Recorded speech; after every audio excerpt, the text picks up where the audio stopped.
Sup YouTube? Hi, how are you? Why am I staring at the camera as if I'm gonna get a response? Hope I don't.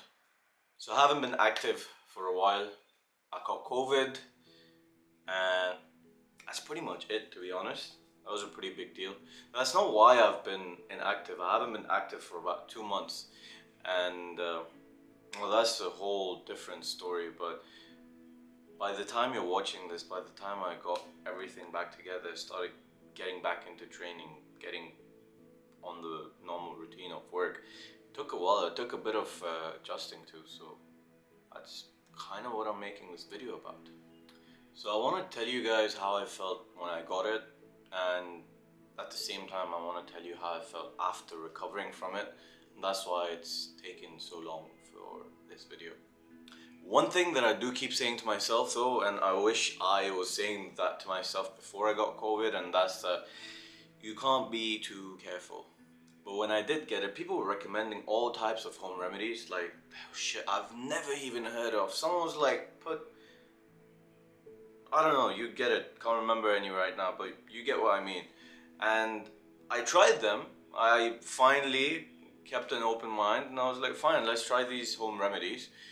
In fact, I do have a video of how you can lose weight on home remedies. It's link here if you want to check it out, or here, wherever.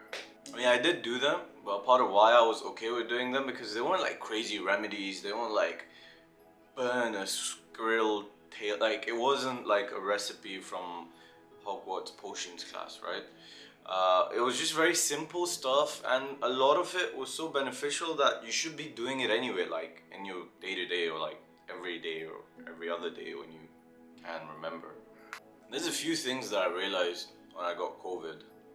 You don't know yourself, like you really don't. I mean, if you think you do, then good for you, but chances are you don't.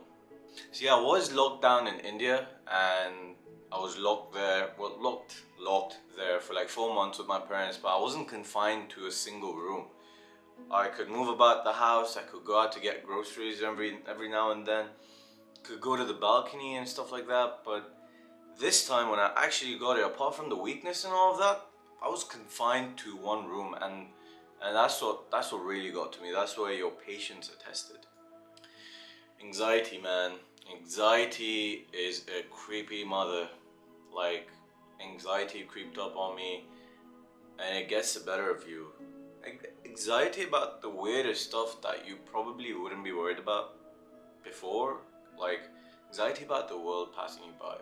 So like, imagine you're stuck here for 14 days, 15 days, whatever quarantine period it is when I post this video. And at the back of your head, you're thinking like, these are days that I'm never gonna get back. These are days that I could have been doing productive. But if you weren't locked in there, would you be doing something productive though? Honestly, I hated feeling anxious about that.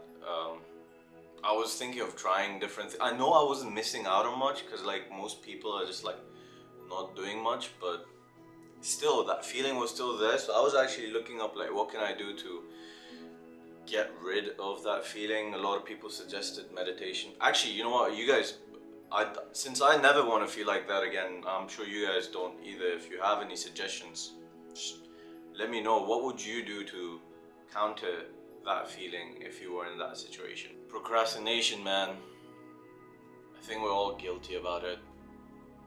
I had a lot of time, so obviously I thought of a lot of things that I said I would do, but I haven't done because I've been putting them off, or because I'm just bad at managing my time. Yeah, I promised myself once I'm out, I'll never procrastinate to that extent ever again. Like if I say I'm gonna do something, I'm gonna do it. Like snowboarding, for example. Moving on to something more popular that's like a side effect or one of the symptoms of having COVID, that's losing your sense of taste. And when I tested positive, I didn't lose my sense of taste right away. It came to me gradually.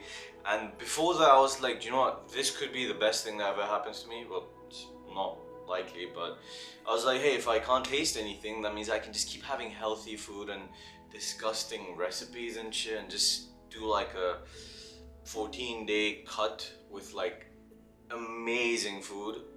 By amazing, I mean like healthy, not like tasty. I mean, they could be the same, but you get what I mean.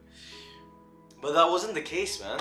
It's not that you can't taste anything, it's just that everything tastes like paper. Tastes like paper. Tastes disgusting. You lose your appetite because everything you're eating tastes like paper. Have you ever tried paper? Pause this video, go eat a bowl of paper right now and see how you feel. Like, it's disgusting. I mean, don't try that. But you get what I mean. I even ordered McDonald's because I was like, maybe it's just the food and the soup and the stuff that I'm eating that I'm not liking. So let me get some McD's. And yeah, it's never tasted that bad. It was pretty disgusting. Like, I haven't had it since. I think it's put me off McDonald's. Another feeling that creeps up on you is I don't like being alone, man. Like, I thought I liked being alone before I had COVID because I spent so much time being alone, like in my room and just like editing or YouTubing or stuff like that. But what I realized is that's just me time. That's never me actually just staying alone. That's me going through a full day of interacting with people, meeting people, talking to people, speaking to my friends, and then having some me time. But now, when I was confined in a room by myself, I realized that I like people. Well, some people. Like, I like my people. I'm gonna make sure that I spend good quality time with the people that matter to me and the people that have a positive impact on my life, like-minded people. One last thing that really pissed me off, and I'm kind of sad that I never thought of it before. I mean, I probably have, but it just never surfaced to my brain as much as it did then. I hate zoos, man. Being stuck in a room for 2 weeks, it drove me insane. And then having to think about these animals and like whales, mammals, whatever you want to call them, being stuck in a cage or in a tank, and for the rest, and that's their life, not having known their natural habitat. It really, I think I was quite sad when I was thinking about this. It was pretty sad. I want to do something about it. I don't know what I can do. I'm gonna research this. I probably have researched this by the time I upload this video, but if you guys know how I can help prevent this, how I can support the cause, like this whole anti-zoo kind of thing, let me know. I would love to be involved. I would love to kind of go against the zoos. I mean, I've only been to a zoo once. I was like in year 4, year 3, I don't remember.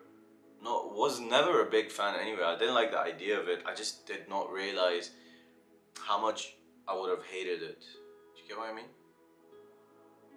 Yeah. Here's another random and abrupt end to my videos. Wouldn't be one of my videos if I did not end them so abruptly.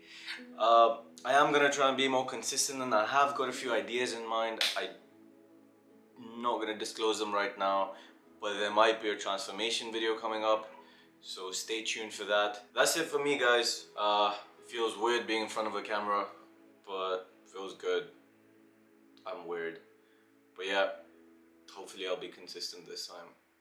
Thanks for watching if you're still here, and please do stay safe. Take care.